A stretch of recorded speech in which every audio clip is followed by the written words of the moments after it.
Okay, hi everybody, it's me, Miss Laura. So I am recording from my dining room table here today. So this is the first of probably quite a few videos that you're gonna see from my house. I'm not able to be with you guys at school right now, but that's okay. I am very well and we just wanna keep the school really safe. So let me show you our project we're gonna make for today. It's a pumpkin pie. Isn't that the cutest thing ever? So Thanksgiving is right around the corner. It's gonna be here before we know it. And one of my favorite things about Thanksgiving is getting to eat pumpkin pie. Or if your family loves to eat sweet potato pie, I love them both. But you can think of this as a sweet potato pie also. So what we have is our pie shape. You're gonna have a template of this pie shape that you're going to be getting to cut out, and then we're going to have some orange construction paper and some brown construction paper for the crust, and then a cotton ball that looks like the dollop of whipped cream, which is probably my favorite part of the pumpkin pie. So anyway, before we get started making our pumpkin pie project, I want to talk about some of our elements of art. We talk about different elements all the time. What we're going to talk about is lines today. We've talked about lines many times, but let's just review it real quick. So let me get on my notebook here, and I'm going to write the word lines. Lines. So this is one of our first elements of art. Everything has lines. That's the beginning of drawing or painting. It all has lines. So there's different types of lines. So the first type of line I'm going to talk about is the horizontal line, Horizontal.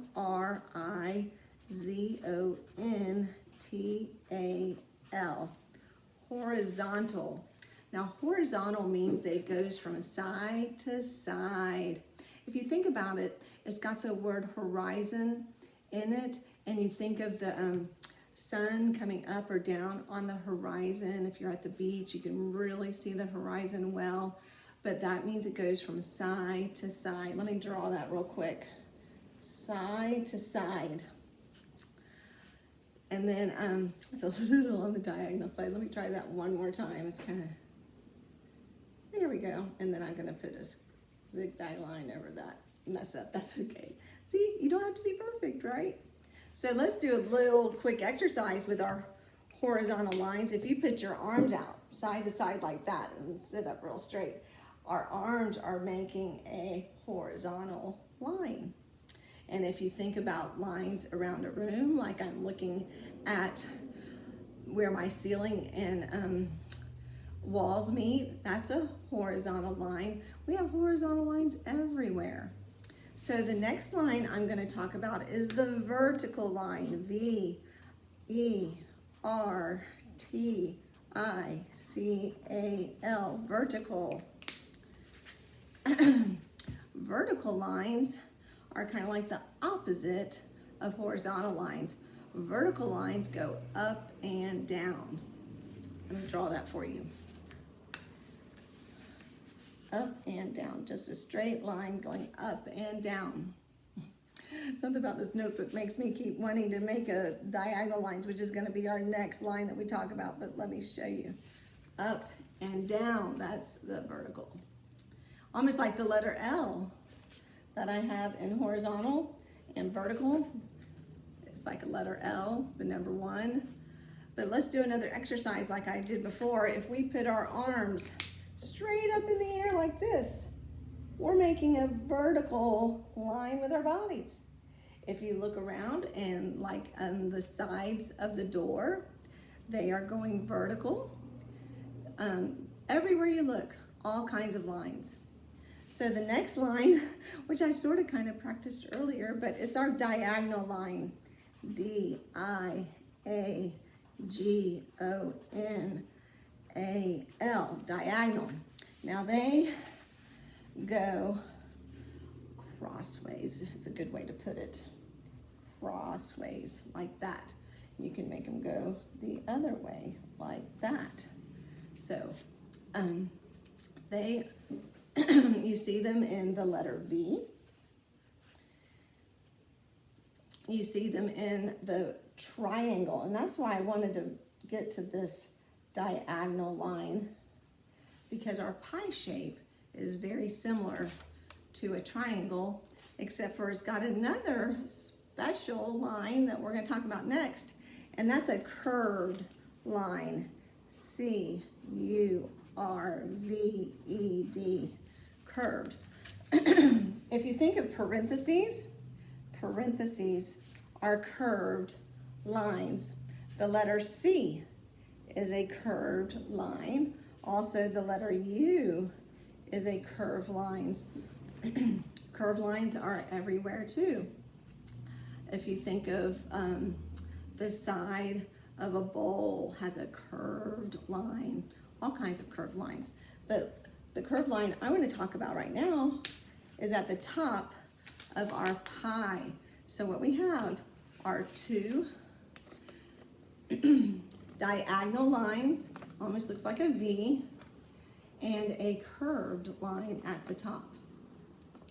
So let's go ahead and get started making our pumpkin pie. So I'm going to draw, you guys have a template, I'm just going to go ahead and draw it out real quick. My V, or bottom part of my triangle, and then my curved line. I did a pretty good job, I think. So I'm going to go ahead and cut this out. Find my scissors. Well,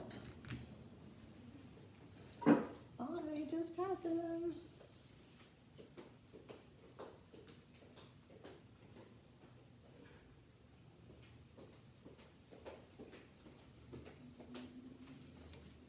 Alrighty, I'm back. Got my scissors. So let me cut this out. I want you guys to cut yours out. Y'all can go ahead and cut it out right now.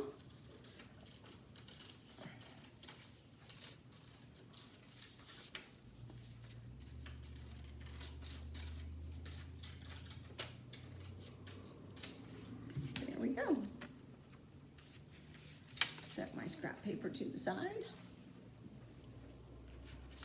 So the next step is we're going to rip up some orange paper. We're going to put it all over our pie shape. Before we start ripping this up, I want to talk a little bit about colors too.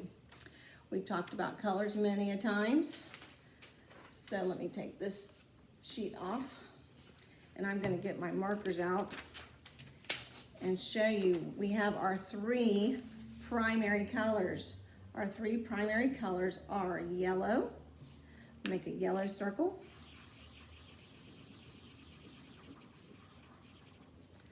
And red. We'll make a red circle.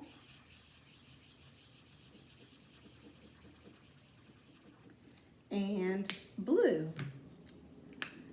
We call these our primary colors because all colors are made with these three colors. If you have these three colors, you can make any color you want.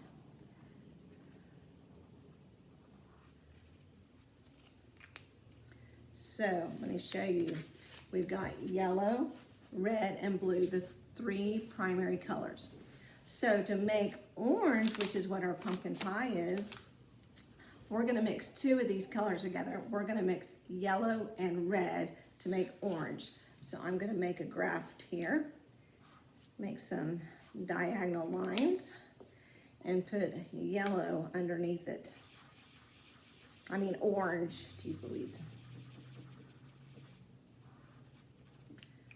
So, which two colors make orange? Yellow and red make orange. Now our other color that we have here is brown. The crust is brown. So to make brown, we have our orange, and then we just want to add a little bit of blue to it. So you know what? We are adding all three of our primary colors to make brown.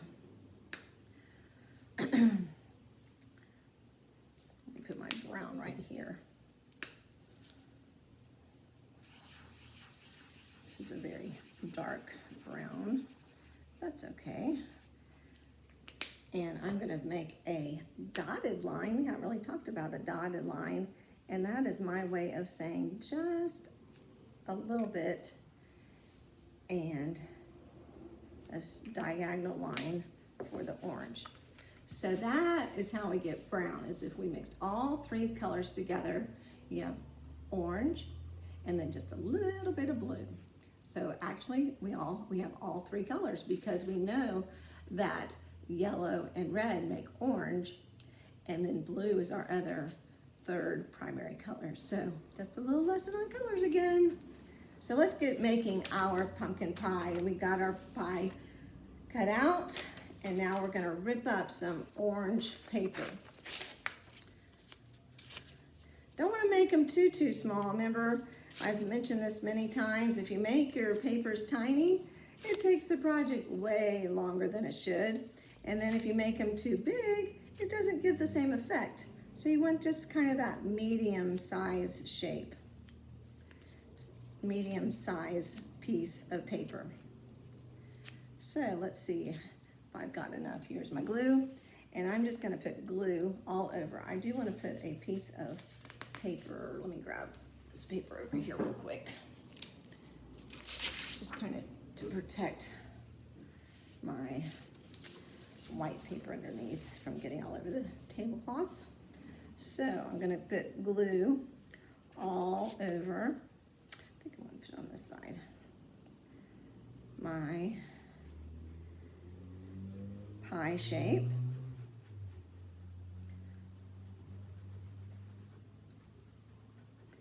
There we go. And I'm just gonna go ahead and start doing this. You guys in class, y'all can go ahead and start ripping your paper up if you haven't done so yet. And if you have ripped up your paper, you can go ahead and start laying it on top of your pie shape. We want to get almost all of the white areas covered up. It doesn't have to be 100%, but you want to get almost all of it. And some of you guys are always like, why do we rip up paper so often in art class instead of using our scissors to cut it? Because sometimes we want to be in a hurry, and you might feel like it's a little faster to cut.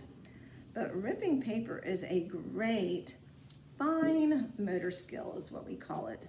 It's where you're using your fingers and practicing those fine motor skills.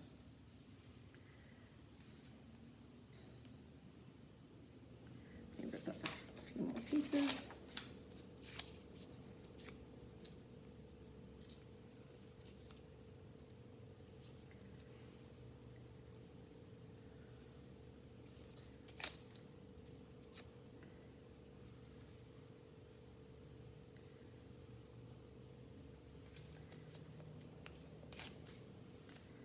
This is looking good.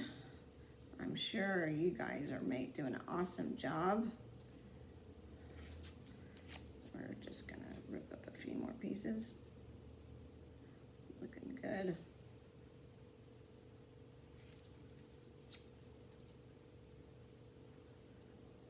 Okay, the orange paper that I am using here at home is a little different than the orange paper that you guys have at school, which is fine, but it's gonna have a little more white. The white is part of the paper.